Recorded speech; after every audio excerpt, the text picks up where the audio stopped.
Hi, just coming to you briefly to chat to you a little bit about autistic burnout this afternoon. Why I wanted to talk a bit about just burnout in general, I suppose, has really been a topic that a lot of my colleagues and things have been talking about, particularly with the impact of the pandemic and just having that extra pressure for services and being able to support people. So that's sort of more of a specific, I suppose, impact that's happened with caring professionals and things like that. But I wanted to talk a little bit about autistic burnout and how that may differ and some of the things that might contribute to that. So, one of the things that I've certainly observed in my time, I suppose, is the impact of masking behaviours. And when I talk about masking behaviours, this is an idea and a concept that talks about the pressure for individuals to perform socially acceptable behaviour to camouflage or to fit in with a society where they want to feel like they kind of belong, but in doing so may inhibit some of their own natural behaviours and natural instincts, and also perform, what I suppose is considered by the majority as socially acceptable or more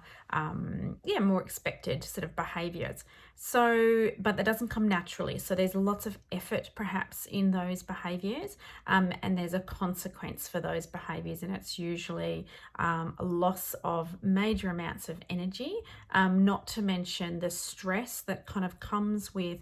pretending or playing a role or scripting and things like that, that doesn't come naturally necessarily. So, and also just that whole idea when people or individuals realize that they are masking, because sometimes it can be unconsciously done, sometimes it's consciously done, to meet sort of goals or to feel that they are included, but when they realize that it's done, there's a sense of a loss of, well, I have to do this, or I may be excluded, or I may not have the same opportunities as non-autistic individuals and things like that. So masking itself can really contribute to burnout, and I think it also can really contribute to increased mental health difficulties and things. Just that chronic kind of ongoing nature of not feeling like they can just be authentic and be themselves, and having extra energy being used to pass as neurotypical when they're an autistic individual. So I think that can really increase the risk of burnout. The other thing is, talking about that risk of burnout and talking about the energy that it can take to participate in society that has not been designed for you, is this idea of spoon theory. So some people, lots of people in the disability world have been using the concept of spoon theory for quite some time. It's a metaphor to try to communicate the kinds and the amounts of energy that day-to-day tasks might take you. So the idea is that if you have a certain set number of spoons in your possession, that different activities take up different numbers of spoons, and that when those spoons are used, you have no more. You can't create more spoons. They're not there. So you are then, if you've used all your spoons, perhaps you've woken up and you've had a rotten night's sleep, or you've had something unexpected happen first thing in the morning, you might have used more spoons getting ready for work or for school or something like that than you might otherwise have normally used, and you're now heading into the day depleted, with a bit less, and then something else happens that uses more spoons, or there's a stressor that you didn't anticipate, and again that can lead to maybe halfway through the day or the end of the day you're absolutely depleted of spoons. So it's sort of one way to try and describe, and it's certainly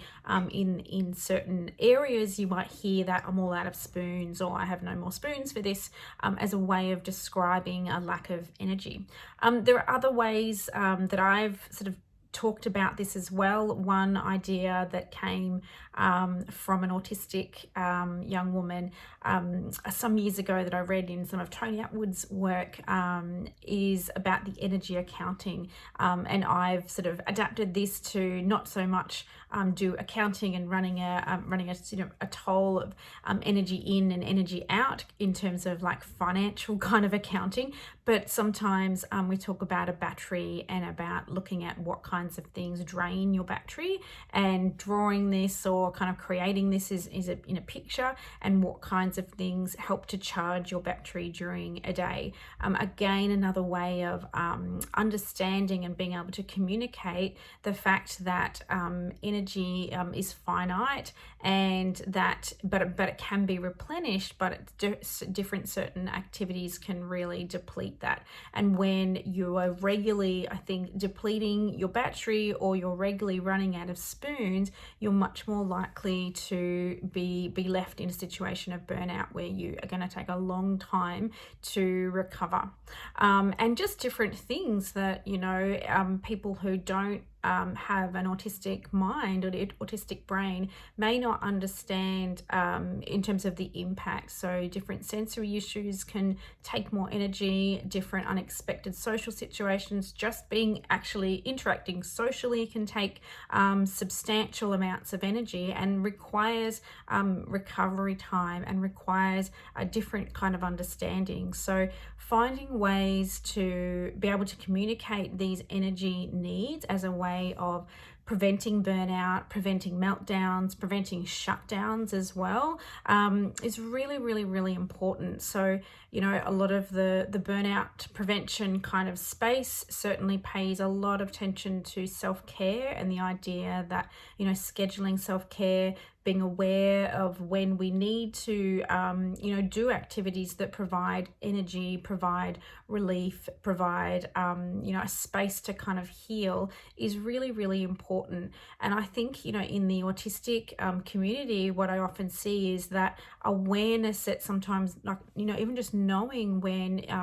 you're running on empty in terms of your battery, how is that happening? How is that being communicated? Is there actually a good level of awareness of that, or is it only when things like totally and utterly shut down that we kind of do that reflection and go, oh, actually this might be because of this connected to this, or because of these demands, this pattern kind of emerges. And I think that also talks a little bit about some of the differences and difficulties with that interoception and that kind of ability for the body to be well understood in terms of communications of signals and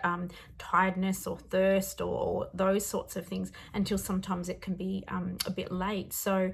certainly I think, autistic people have lots of pressures to not only mask discomfort, but continue on as though they're not having this discomfort, but perhaps are also having some of those difficulties being aware of that discomfort and being